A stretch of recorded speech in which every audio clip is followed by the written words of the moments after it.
ನಾನು ಕರ್ನಾಟಕದ ಮುಖ್ಯಮಂತ್ರಿಗಳಾದ ಸಿದ್ದರಾಮಯ್ಯನವರಿಗೆ ಗೃಹ ಮಂತ್ರಿ ಪರಮೇಶ್ವರ್ ಅವರಿಗೆ ಒಂದು ಆಗ್ರಹ ಪಡಿಸಿದ್ದೆ, ಈಗಲೂ ಮತ್ತೊಮ್ಮೆ ಹೇಳ್ತಾ ಇದ್ದೇನೆ.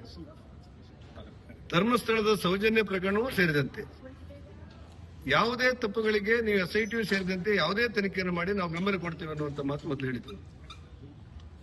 ಈಗಲೂ ಕೂಡ ನಿನ್ನೆ ಧರ್ಮಸ್ಥಳದ ಠಾಣೆ ಎದುರು ಜನ ಆಕ್ರೋಶ ಭರಿತರಾಗಿ ಅಲ್ಲಿರುವಂತಹ ಭಕ್ತಾದಿಗಳು ಮಂಜುನಾಥ ಸ್ವಾಮಿಗೆ ದೇವಸ್ಥಾನಕ್ಕೆ ಪಾವಿತ್ರ್ಯಕ್ಕೆ ಧಕ್ಕೆ ಆಗುವಂತಹ ಪರಿಸ್ಥಿತಿ ನಿರ್ಮಾಣ ಆಗಿದೆ ಅಂತ ಹೇಳಿದರು. ಕೆಲವು ವ್ಯಕ್ತಿಗಳು ಯೂಟ್ಯೂಬ್ ಮೂಲಕ ಧರ್ಮಸ್ಥಳ ದೇವರನ್ನ ಅಪಮಾನ ಮಾಡುವಂತ ಮಾತುಗಳನ್ನು ಆಡಿದ್ದಾರೆ ಅನ್ನೋದು. ಈ ಕುಕ್ಕರ್ ಬಾಂಬ್ ಸ್ಫೋಟ ಮಾಡಿದಂತ ಒಬ್ಬ ಆರೋಪಿ ಧರ್ಮಸ್ಥಳ ದೇವಸ್ಥಾನಕ್ಕೂ ಕೂಡ ಇಡ್ಲಿಕ್ಕೆ ಹೊರಟಿದ್ದಾರೆ ಅಂತ ಹೇಳುವಂತ ಚರ್ಚೆಗಳು ಬಂದಿರುವುದು. ನೆರೆ ರಾಜ್ಯದ ರಾಜಕಾರಣಿಗಳು ಧರ್ಮಸ್ಥಳ ದೇವಸ್ಥಾನಕ್ಕೆ ಸಂಬಂಧಪಟ್ಟಂತೆ ವಿಚಾರದಲ್ಲಿ ಒಂದಿಷ್ಟು ಮೂಗು ತೀರಿಸಿ ಆ ಪವಿತ್ರ ಕ್ಷೇತ್ರಕ್ಕೆ ಧಕ್ಕೆ ತರಲಿಕ್ಕೆ ಹೊರಟಿದ್ದಾರೆ ಅನ್ನುವಂತ ಚರ್ಚೆಗಳು. ಇದನ್ನೆಲ್ಲ ಗಮನದಲ್ಲಿಟ್ಟುಕೊಂಡು ದೇವಸ್ಥಾನದ ಪಾವಿತ್ರ್ಯಕ್ಕೆ ಧಕ್ಕೆ ಆಗಬಾರದು. ನಂಬಿರುವಂತಹ ಕೋಟ್ಯಾಂತರ ಜನ ಏನಿದ್ದಾರೆ, ಮಂಜುನಾಥನ ನಂಬಿರುವಂತಹ ಕೋಟ್ಯಾಂತರ ಜನರ ಭಾವನೆಗಳಿಗೆ ಧಕ್ಕೆ ಆಗದಿರುವಂತಹ ವಾತಾವರಣ ನಿರ್ಮಾಣ ಮಾಡಬೇಕು.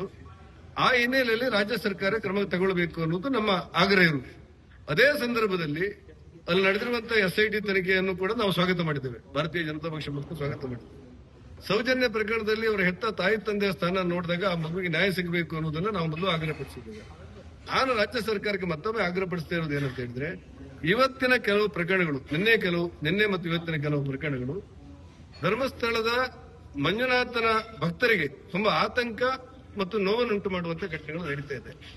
ಈ ಹಿನ್ನೆಲೆಯಲ್ಲಿ ರಾಜ್ಯ ಸರ್ಕಾರ ಒಂದು ಗಟ್ಟಿ ನಿರ್ಧಾರವನ್ನು ತೆಗೆದುಕೊಂಡು ದೇವಸ್ಥಾನದ ಪಾವಿತ್ರ್ಯಕ್ಕೆ ಧಕ್ಕೆ ಆಗದಂತೆ ಮತ್ತು ಮಂಜುನಾಥನ ಭಕ್ತರಿಗೆ ಅಪಮಾನ ಆಗದಿರುವಂತೆ ಆ ದೇವಸ್ಥಾನವನ್ನು ಉಳಿಸುವ, ಯಾಕಂದ್ರೆ ಹಿಂದೂ ಧರ್ಮದ ಬಹುದೊಡ್ಡ ಕರ್ನಾಟಕ ರಾಜ್ಯ ಹೆಚ್ಚು ಕಡಿಮೆ 33,000 ದೇವಸ್ಥಾನಗಳಲ್ಲೂ ಕೂಡ ಧರ್ಮಸ್ಥಳದ ಬಗ್ಗೆ ಒಂದು ರೀತಿಯ ಒಂದು ಸಂಪರ್ಕ ಇರುವಂತದ್ದಿದೆ. ಅನೇಕ ಮಂಜುನಾಥನ ಹೆಸರಲ್ಲಿ ತುಂಬಾ ಸ್ಮಶಾನಗಳು ನಮ್ಮಲ್ಲಿ ಅಭಿವೃದ್ಧಿ ಆಗ್ತಾ ಇರೋದು ನಾವು ನೋಡಿದ್ದೇವೆ. ಅನೇಕ ಕೆರೆಗಳ ಅಭಿವೃದ್ಧಿ ಕೂಡ ಆಗಿದೆ, ಮಂಜುನಾಥನ ಹೆಸರೇ ಆಗಿರುವಂತದ್ದು. ಆ ಹಿನ್ನೆಲೆಯಲ್ಲಿ ಆ ಪವಿತ್ರವಾದಂತಹ ದೇವಸ್ಥಾನಕ್ಕೆ ಧಕ್ಕೆ ಬರದಂತೆ ಸರ್ಕಾರ ಎಚ್ಚರಿಕೆ ವಹಿಸಬೇಕು ಅನ್ನೋದು ನನ್ನ ಆಗ್ರಹ.